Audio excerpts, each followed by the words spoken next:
it's very interesting is that the people who produced Shakespeare, particularly Emilia Bassano, who was Mhm. the premier author, man, they knew the typology of the Gospels inside out. Mhm. They knew every single aspect. They must have been working at this for hundreds of years. Mhm. I know that even that is suspected that some of the Bassanos actually worked in the Vatican. Really? So yeah. So, but however it came to pass, this group had an understanding of the of kind of the New Testament typology much better than mine.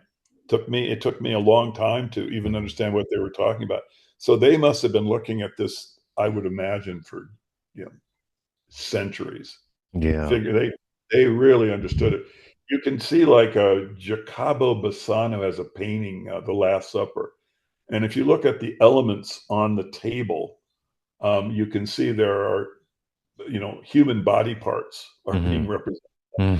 So this kind of gives you an idea of how detailed their understanding was of the whole thing, and the strange paranoid world that they lived in, because even though they knew the nature of Christianity, they really couldn't go public with this in any way because it Yeah. would be a death sentence.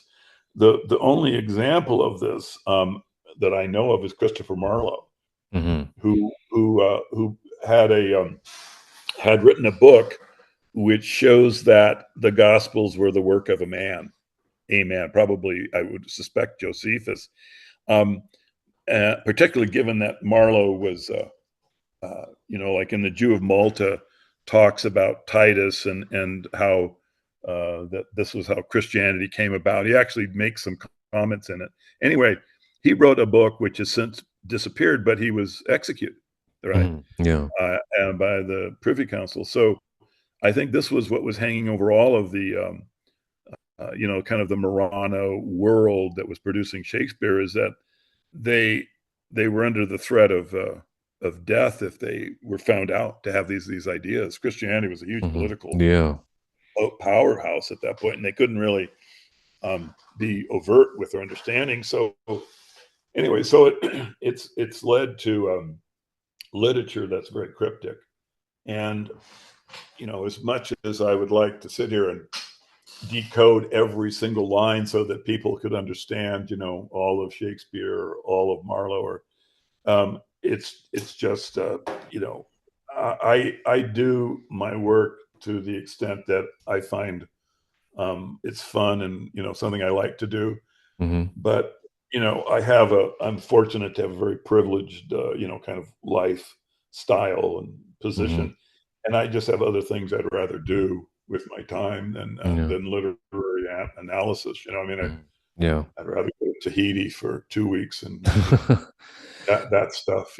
So that's really what I'm more into at this point, is just I mean, I think I can honestly say I brought out Caesar's Messiah and Shakespeare's Secret Messiah, and I think these are useful books that'll be good to as a platform for Mhm. research. But I am hoping, and I do believe that others will take on this once they see how the system operates, and they will be able to basically go through the process of decoding it all and bringing that information to the public, which is critical because the typologic system that I show, in the Gospels, I mean, its remnants of it are visible in Brave New World. Mhm. The cognoscenti, the oligarchs understand the language and still use it to this very day, and that's why if someone is curious about that, read Freemason in the Rye. You can just Google it. It's a piece I wrote, and it's on different websites now, and you can read that and see how the modern um, writers are still linking into this system and are still talking about a malevolent kind of political operation, that the public needs to know about, Hmm. and does not.